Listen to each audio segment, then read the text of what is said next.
Bismillahirrahmanirrahim. Assalamualaikum warahmatullahi wabarakatuh dan selamat sejahtera. Saya Siti Raudah binti Muhammad Yusof merupakan pelajar PhD dari Universiti Kebangsaan Malaysia UKM Bangi. Video ini dihasilkan bagi memenuhi keperluan untuk kursus PhD saya iaitu penyelidikan kualitatif. Dalam video ini, saya akan membincangkan 4 paradigma dalam kajian penyelidikan. Sebelum saya meneruskan perbincangan lebih lanjut, kita perlu tahu terlebih dahulu apakah itu falsafah penyelidikan dan apakah itu paradigma penyelidikan. Falsafah penyelidikan adalah satu set pengalaman, kepercayaan dan nilai yang mempengaruhi seseorang itu dalam menanggapi realiti. Manakala paradigma penyelidikan pula adalah kaedah untuk penyelidik mengkaji fenomena sosial iaitu bagaimana pemahaman tertentu mengenai fenomena ini dapat diperolehi dan apakah penjelasan mengenainya. Paradigma penyelidikan juga merupakan andaian asas dalam menjalankan sesuatu penyelidikan. Ia juga boleh dikatakan sebagai researcher worldview ataupun school of thought. Tujuan penyelidik mengetahui paradigma adalah untuk menentukan kaedah yang sesuai dan terbaik bagi menjalankan kajian penyelidikan. Mari kita teruskan perbincangan mengenai paradigma dalam penyelidikan dan ciri-cirinya. Terdapat 4 paradigma utama dalam penyelidikan iaitu paradigma positivism, paradigma interpretivism, paradigma pragmatism dan yang terakhir adalah paradigma critical theories. Mari kita pergi kepada salah satu paradigma yang utama iaitu paradigma positivism. Paradigma positivism bermaksud pendekatan penelitian yang menggunakan kaedah empirikal. Paradigma positivism melakukan kajian untuk memahami corak aktiviti dan membuat ramalan untuk memahami sesuatu perkara melalui peraturan dan standard yang ditetapkan. Positivism menggunakan data-data numerical ataupun berbentuk nombor yang boleh diukur dan analisis data secara saintifik di mana ia bertujuan untuk menekankan ketepatan bukti penyelidikan, melihat perkaitan sebab dan akibat serta perkaitan di antara pemboleh-pemboleh ubah yang terlibat, membuktikan hipotesis dan juga di akhirnya membuat generalisasi. Positivism menggunakan pendekatan didaktif iaitu kajian kuantitatif secara meluas untuk menguji teori-teori tertentu. Reka bentuk kajian kuantitatif adalah seperti kajian tinjauan dan kajian eksperimental. Baik, kita pergi kepada paradigma yang kedua iaitu paradigma interpretivism.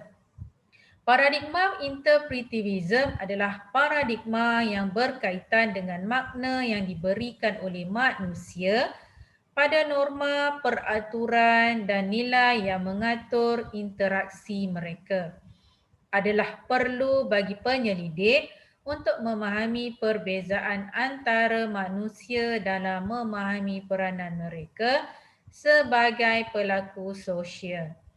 Paradigma interpretivism ataupun boleh dikenali sebagai konstruktivism ini menghuraikan sesuatu fenomena secara mendalam yang mana penyelidikannya adalah berbentuk induktif dengan menggunakan data deskriptif ataupun data berbentuk ayat bagi membina teori. Tujuannya adalah untuk menghuraikan ciri-ciri subjektif secara lebih in-depth ataupun mendalam dan juga teliti.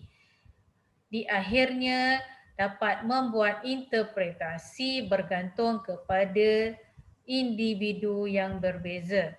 Reka bentuk kajian adalah secara kualitatif dengan menggunakan metod seperti kajian kes, temu bual dan pemerhatian. Baik, kita pergi kepada paradigma yang ketiga iaitu paradigma pragmatism. Paradigma pragmatism pula adalah satu kajian yang melihat dunia atau sesuatu isu lebih terbuka di mana kebenaran itu bergantung kepada sejauh mana praktikalnya sesuatu idea itu. Paradigma ini menggunakan gabungan pendekatan kualitatif dan kuantitatif yang mana kaedah tersebut boleh membantu memahami permasalahan kajian serta mencari jawapan di akhir kajian. Contoh reka bentuk kajian dalam pragmatism ini adalah seperti mixed method, kajian tindakan dan design and development research ataupun DDR. Mari kita pergi kepada paradigma terakhir iaitu paradigma critical theory. Apakah itu paradigma critical theory? Paradigma ini digunakan oleh penyelidik tertentu bertujuan untuk memperbaiki keadaan sosial dan kemanusiaan sesuatu masyarakat. Penyelidikan ini menggunakan sumber-sumber sejarah dan data sekunder sedia ada. Reka bentuk penyelidikannya adalah seperti ideological review dan civil action. Tujuan critical theory adalah untuk memahami hubungan antara golongan dalam masyarakat dan bagaimana perubahan-perubahan itu berlaku. Kajian ini juga bertujuan untuk memberi pandangan yang lebih kritis dan dapat memperbaiki keadaan sosial sesebuah masyarakat agar berubah kepada ke arah yang lebih baik. Sekian sahaja perkongsian ilmu mengenai paradigma penyelidikan dalam video yang saya sediakan ini.